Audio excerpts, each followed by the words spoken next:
guys have asked, and it's taken me a very long time to do this, but I get so many people who come onto my page, be it Instagram, be it TikTok, even here on YouTube, who are always asking me about protection magic. Why is it important? Why do you need to do protection magic? Why are you inviting negative energies in by doing protection magic? Let's just slow down. This video is going to be a little introduction into why protection magic is so essential, not just for witches, but for any cunning folk. If you are a new witch, or you're new to magic, you're new to practicing, whatever you want to call yourself, then I highly recommend you watch this video through. Let's start with the very basics. What is protection magic? Protection magic, how I would define it, is a type of magic that you use before you do rituals, before you do spells, when you want to keep the home safe, when you want to keep your energy safe, when you want to keep your loved one's energy safe. It's pretty much what it says on the tin. It is a form of magic that protects you and your surroundings. Now, the beauty of protection magic is it doesn't have to be too intense. Like, I'll be the first to admit I do not do protection magic every single day. And this is mainly because I really don't feel the need to do protection magic every day, because I have alternative means of protection. For example, some of you who may have been following me for a while notice that I wear this necklace quite a lot. And this necklace is the Stropholos, aka Hecate's wheel. It is a symbol of liminality. It is a symbol of Hecate. It is a symbol of all the liminal beings and magic that I work with. A symbol I have found great connection to. And what I do with this particular necklace is I will wear it and occasionally cleanse it when the time feels right in the appropriate space, and that provides me with daily protection. However, if you're doing bigger rituals, I always recommend, and you'll find lots of other practitioners recommend this too, you do a bigger protection spell or ritual before you do the actual ritual. This is why it's important to prepare for rituals and ceremony, in my opinion, because you need to do like 4 or 5 different mini rituals for the whole combined ritual. Now, one of the main questions I get asked about protection magic, especially when I'm talking about how witches and magical practitioners should be using it, is how do you even do it? And if you're new, it might seem overwhelming, it might seem complicated, it might seem like you need 1,012 different ingredients to do it. No. Protection magic can be as simple or as complicated as you choose for it to be. Let's just talk about some really simple methods of protection magic right now. Number 1, and my most favourite type, circle casting. 2, smoke cleansing for protection. This goes into sound cleansing for protection. 3, amulets. 4, visualization. These 4 types of protection magics are the ones that I recommend the most to newer practitioners. This is a type of ritual or ceremony that lots of witches, be it more traditional witches or people who practice things like Wicca, will do. Circle casting was one of the first introductions for me into modern witchcraft. After almost 11 years, it's sort of stuck in my craft. So in a nutshell, because this deserves a video all of its own, circle casting is when you place the 4 elements around the circle. Some people will use the 5th element, energy or spirit. This is not a requirement. I've talked about this on my Patreon recently. And you use them as the border, and you call in the elements to aid you with your ritual. Not only do the elements lend their power to you during this ritual, but they will also protect you from anything outside the border of the circle too. Circle casting looks different to every single practitioner. This is very important because the way that I would describe circle casting might not align with the way someone else describes it or the way you feel about it. If you want a full video about how to circle cast, this is in the cards, but let me know if this is a priority video and I will move it along a bit quicker. Not to be confused with smudging, though they are very similar. Smoke cleansing involves using incense, herbs, anything that produces smoke really. And in that sense, it's very much the same as smudging, but you should never refer to it as smudging, and you should only use herbs and things available in your area that are not endangered or invasive. So a very popular one, and bear with me because I know a lot of you are going to roll your eyes, but I will go into this properly. A big one that people like to use for cleansing and protection is sage. Not white sage. White sage is the big no-no. Instead, you can use something as simple as garden sage. Here in Britain, garden sage is in abundance, it smells amazing, it tastes amazing, and it works just as well. It's also so easy to get hold of. You can grow it in your garden really easily. Even if you're not someone with much of a green thumb, you can still grow it. And what you do with the smoke cleansing is you will burn your herbs or your incense or whatever you are using, and you will use it just to go up and down and around your body and chant to yourself, I am protected, I am protected, I grant myself protection.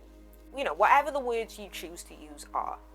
I use sage as an example because it is the most popular and well-known herb, and the herb that most witches are going to start off with. But again, if you're worried about cultural appropriation, go for things like garden sage or variants that are native to where you're from, or just that they're in abundance and you're not going to be harming the environment using it. Just quickly, if you want to use a different herb, I recommend looking into things such as lavender, bay leaves, basil, rosemary, and even mugwort can help for protection from time to time.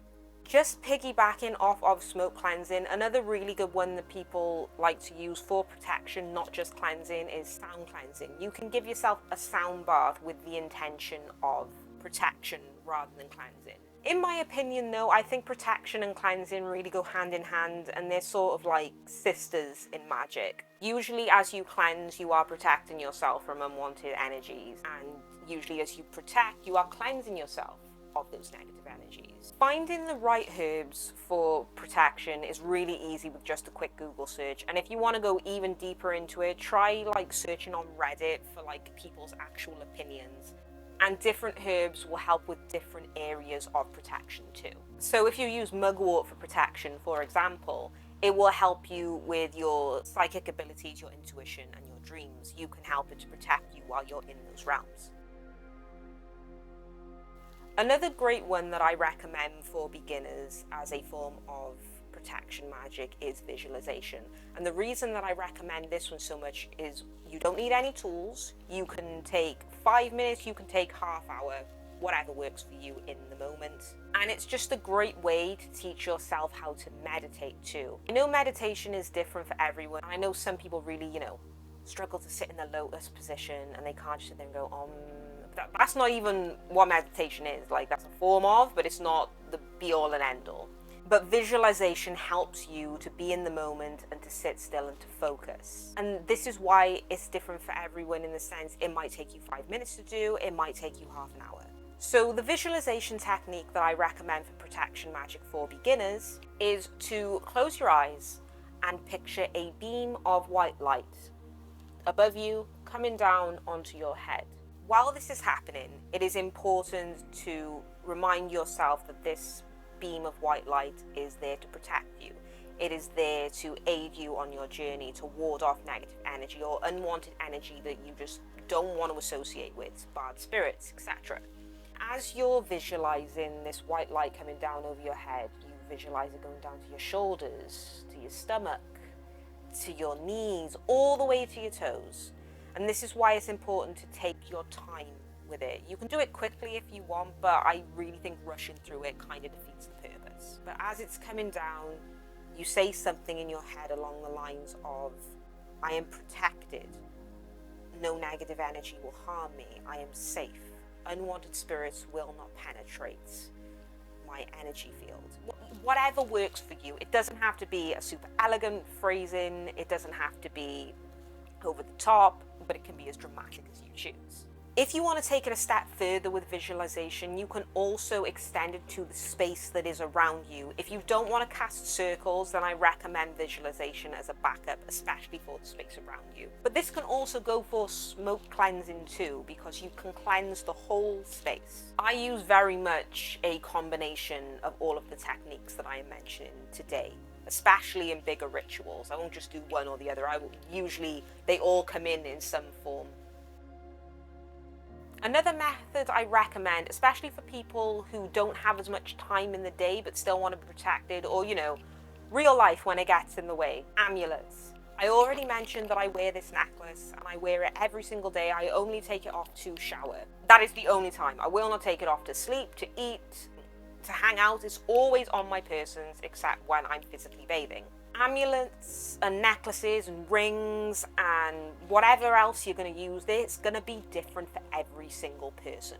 What works for me will not work for you, and what works for you will not work for someone else. So I really recommend looking into amulets, talismans, symbols in as much detail as you can and choosing one of them.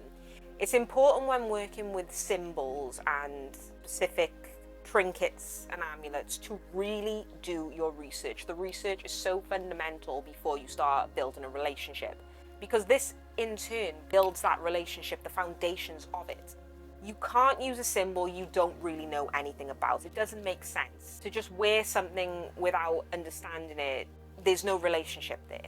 But you also don't have to use a specific symbol. You can make your own sigil, for example. You can have a necklace you already own that doesn't have a symbol or anything, it's just a necklace, and you can turn it into a protective talisman or amulet. There's so many options with this, and you just keep it on your persons. And if you're not a big necklace fan, wear a bracelet, wear a ring.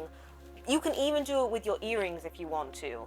It's the ritual of turning it into a protective talisman or amulet that is important. It's not the object itself, it's the magic you imbue into said object.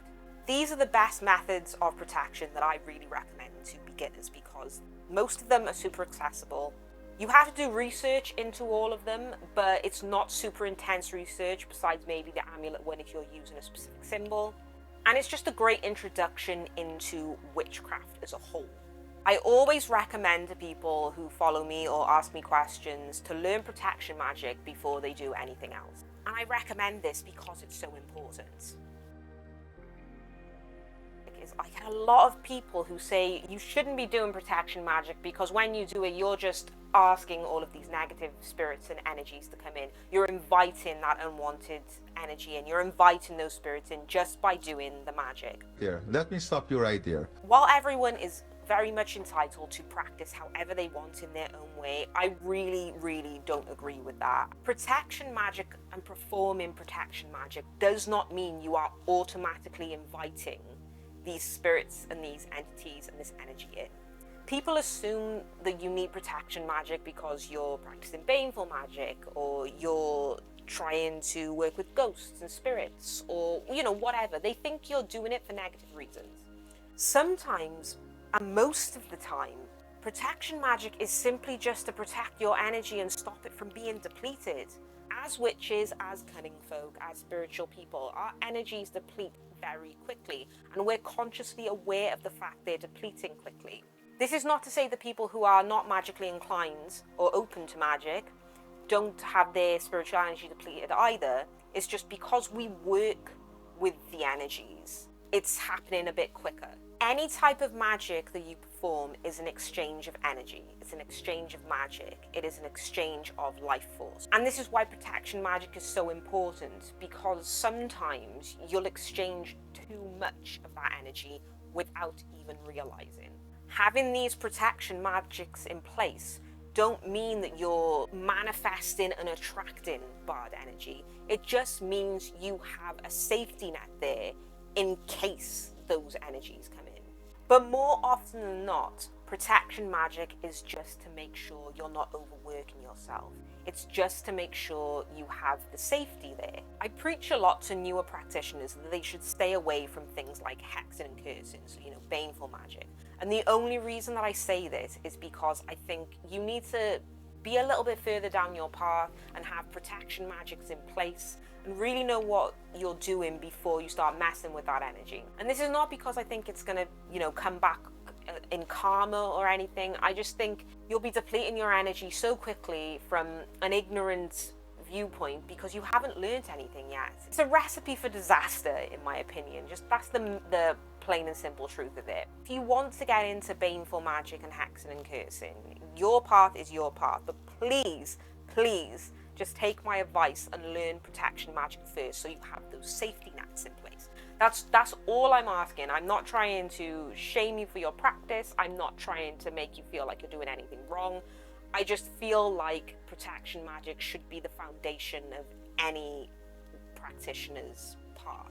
Some people might disagree with me, and that's fine. Everyone has their own prerogative. They have their own opinion. I'm not, an authority on how you should do your craft or anything, or what order you should go in. But people do actively come to me seeking advice, and this is the advice I would give.